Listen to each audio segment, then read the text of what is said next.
The Game of Thrones season finale is here, which means season 7's almost over?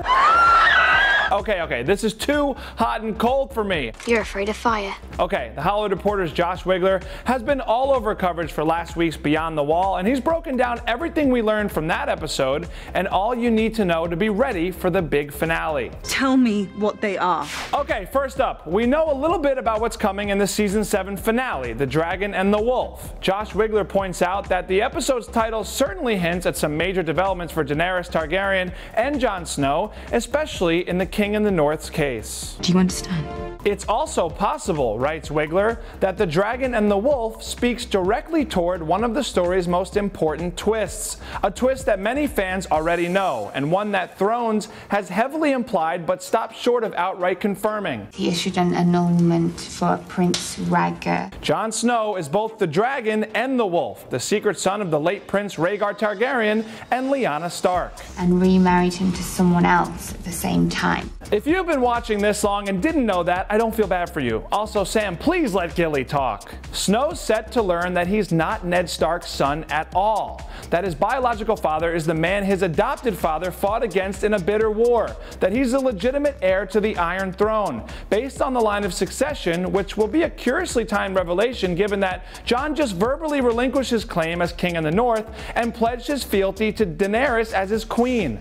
Oh, and Daenerys, she's his aunt, which makes things even more complicated given the growing romance between these two Targaryen relatives. Wow. Alright, bottom line, as Wigler puts it, for a guy frequently accused of knowing nothing, Jon Snow's about to know a lot. Alright, so no big deal for Jon Snow. He's just the rightful heir to the Iron Throne. The queen he's crushing on is his aunt, and oh yes, he's about to face off with another queen, one who also knows a little something about love of family, if you know what I'm saying. In the finale teaser photos from HBO, we see Jaime Lannister and Cersei together, presumably meeting with the King in the North. Technically, it's not the first time Jon and Cersei are inhabiting the same space.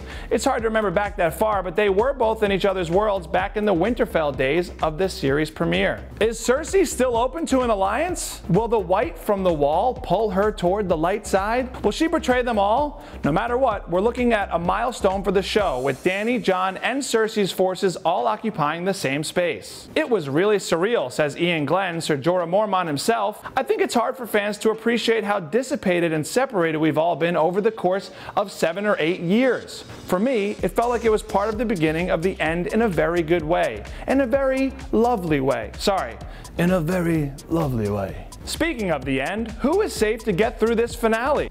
No one. Yep, according to Josh Wigler's interview with actor Christopher Hivju, who plays Tormund Giantsbane, everybody should watch their backs. It's going to be interesting, I can tell you that. It's like Game of Thrones is competing with Game of Thrones in the way that we feel everybody has to take it up another notch to make the fans happy. We're competing with ourselves. Episode 7 is maybe the longest one. We're talking about a feature-length episode. We're also talking about the woman who blew everything up last season finale. Hashtag never forget. Hashtag I miss you, High Sparrow. Of course, we also lost someone important just last week when the dragon Viserion went down. Thanks to the Night's King and his freaking spear. Man, I hate you, Night's King. Who liked that? Josh Wigler spoke to Alan Taylor, director of Beyond the Wall, who summed up the landmark moment. I killed Ned Stark. I killed Julius Caesar. I killed Wild Bill Hickok. I killed, character name redacted because this is a terrific final season twist that should not be spoiled even 10 years later, on The Sopranos. As a director, it's great when you have a moment like that, because you know it's going to have an impact when a character has been established in a way that you've been invested in them. I knew that killing a dragon was going to be like killing a puppy. I knew it would have an impact and be a game-changing thing. I was grateful to be able to do it. How dare you, sir?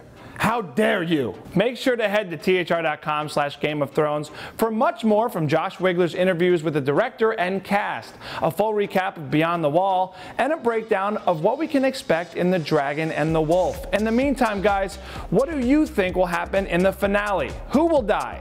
Will Cersei finally believe in White Walkers after meeting a White? Lots of questions, and we need answers. It's difficult to explain. Try, please, for me.